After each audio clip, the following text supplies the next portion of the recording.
I'm here at Helen's Place, one of Family Building Block's relief nurseries in Salem. We're going to tour a therapeutic classroom, so come and join me. So welcome to one of Family Building Block's 13 relief nursery classrooms, where normally there are 8 infants and toddlers and children under age 3 enjoying this beautiful space twice a week with their teacher Neltha. This space is especially designed for these 8 children to work on social and emotional development, early literacy, bonding with friends and with teachers, and getting ready for preschool. Everything is at their level and accessible to them, like the tables and the furniture, as you can see. And like where we eat our meals, they have breakfast and lunch while they're here, all served family style, where they work on talking with each other, making friends, and sharing a meal. There's lots of different challenging things in the classroom, things to climb through, things to manipulate with your hands. Everything is open and available for them to do to experience new sensory things that might not be in their daily homes. And everything is a little bit challenging, but not too much that they can't attempt it with themselves or with a friend. We have gross motor experiences in the classroom too, like a climber. Most of the children wear just diapers while they're in here, and they're busy crawling or tumbling up this and down the other side. But what we're really working on in the classroom is building up the future of our greatest investment in our community, our children, and giving them a safe and nurturing place to head before preschool. The classrooms are a magical place. The volunteers will tell you this. But the real philosophy and methods of the therapeutic classroom extend far beyond the therapeutic class and begin in the homes with the families. So when something like COVID-19 hits our community, FBB is ready to adjust because we're there with them in their homes to begin with, and we can build from there. So now to show us what that looks like, now that our families need us more than ever, some of our home visitors and teachers will give us an update.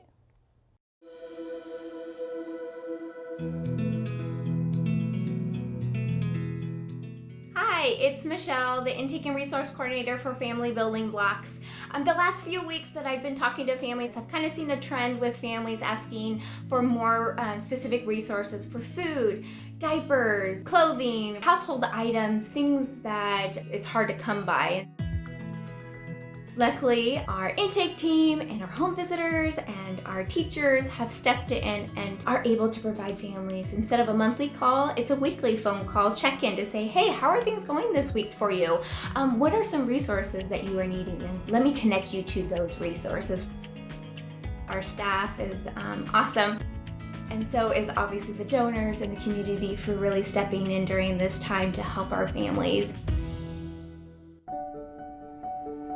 The services that we're providing right now for families, I feel, are very important and very essential because now families are having to stay at home and they're not able to go out and get the resources that they typically would on their own. Family Building Blocks leadership did a really great job of making sure that home visitors were safe, and so they instated that we weren't going to do any more in-person visits.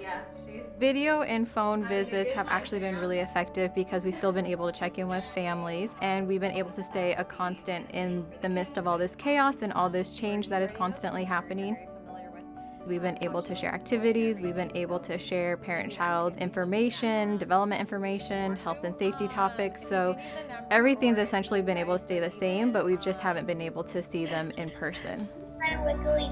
Every time that I check in with my families, the kids will pop on the video and say hi and wave and smile and try to take, of course, the entire attention because they're recognizing my face. Hi, Mary! So I definitely feel like it is beneficial both for the parent and for the kiddos as well too, because they're still seeing our faces.